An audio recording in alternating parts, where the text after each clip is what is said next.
it is happening. Liverpool is going to win this title. Look, coming back after the international break, we ended off that last week it was a crap week for us, right? That PSG and that Carabao Cup final was a crap week, and my worry coming into this week was how would Liverpool react? Because let's face it, anything other than a win against Everton last night would have definitely produced the jitters. You would have felt an unease in the stadium. You would have felt it. You would have felt it in amongst the fan base.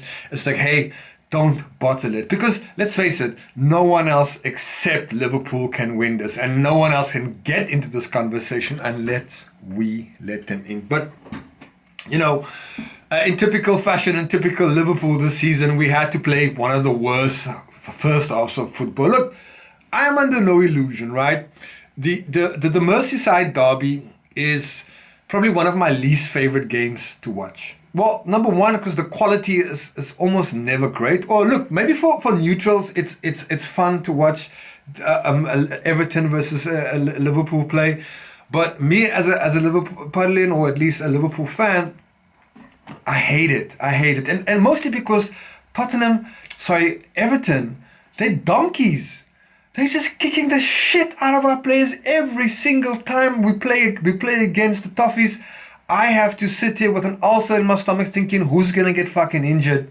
Last time it was what's that guy, Jordan Pickford, who put Virgil out for almost a year. And then last night, Tarkovsky, that asshole, I cannot believe how that guy could remain on the field.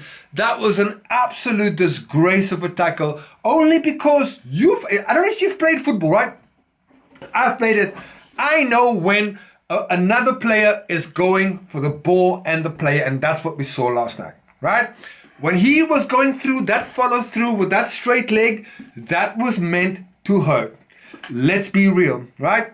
I don't care. Like Everton. Jesus, man. Jesus, you're moving into a new stadium. One of the best, if not the best stadium in the Premier League. I've seen it. Well done. It's a fantastic ground. But I hope you guys play better football in there. My God, that was absolute dross. But you know what? It's not about them, because we came out in that second half and we scored a goal, like a Diogo Jota goal. And it was a goal that I've been screaming at, mostly because we decided to go on the inside. Right? We decided to play through the lines and to take that risk, because in that first half, I don't know what Liverpool was kind of like doing, look, I understand you don't want to lose, but you know what? This is fucking Everton Football Club. What are they gonna do? They haven't done shit for fucking 50 years, man. Anyways, I was screaming out at halftime for Liverpool to take more risk and to be more decisive, because there's no way you're going to try and block. You're going to break their low block by just kind of like going to the wing, crossing over. That's all they wanted to do, is they wanted crosses from us so that they could head the ball out. And so the first time I actually saw a pass going onto the inside into Gravenberch fits the ball. That Tarkovsky guy does something. Diaz, that's an IQ 2000 move there, Diaz, to not go for that ball, because every Everton player was like, offside! But Diaz, you stayed in the pocket. And you did a little backflip, a back heel, back into Jota's pass. Jota taking 3 or 4 players out like he does with Arsenal. You know how he does it with Arsenal most of the times, but he did it with Everton, and then sends Jordan Pickford to the left-hand side, and then he bottles it, and he bangs it in on the right. What a goal. What a goal. And you know what? Let's quickly just talk about Jordan Pickford here, because I, for the love of me, cannot understand why referees have not cottoned on to how much time this guy wastes. 12 seconds to take a free kick. 12 seconds. Right? He needs to release the ball within 8 seconds. I think 8 seconds is a reasonable amount. But for him to go on to 12 seconds every fucking single time. Oh man, he pissed me off. And you know what? What's great? At the end, when they needed a goal, then you could see he was like not pussing around. But Jordan Pickford aside, I don't have to see him for the rest of the season, so that's it. To me, The man of the match, the player of the match, without a shadow of a doubt, was Luis Diaz. He was possessed. I miss this Luis Diaz. I haven't seen this Luis Diaz in months. So watching him putting in a man on a match performance.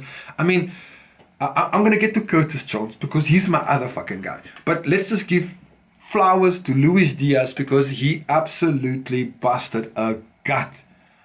Alright?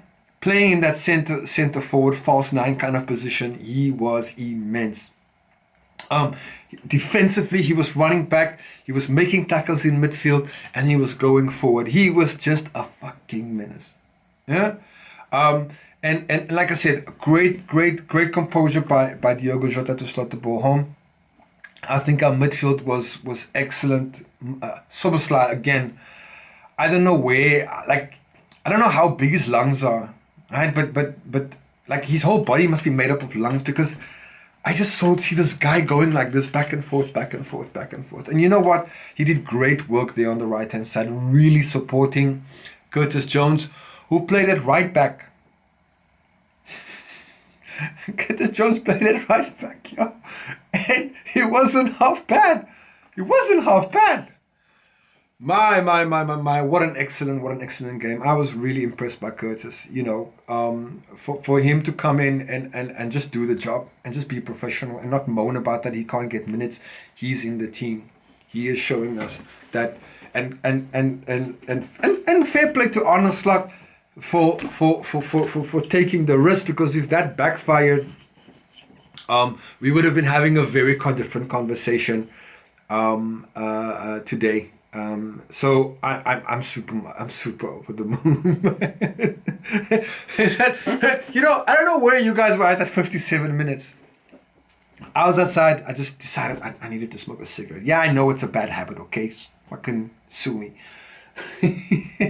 But I couldn't help it. I couldn't watch the game like that. I needed to go outside and smoke a cigarette and watch the game through my window.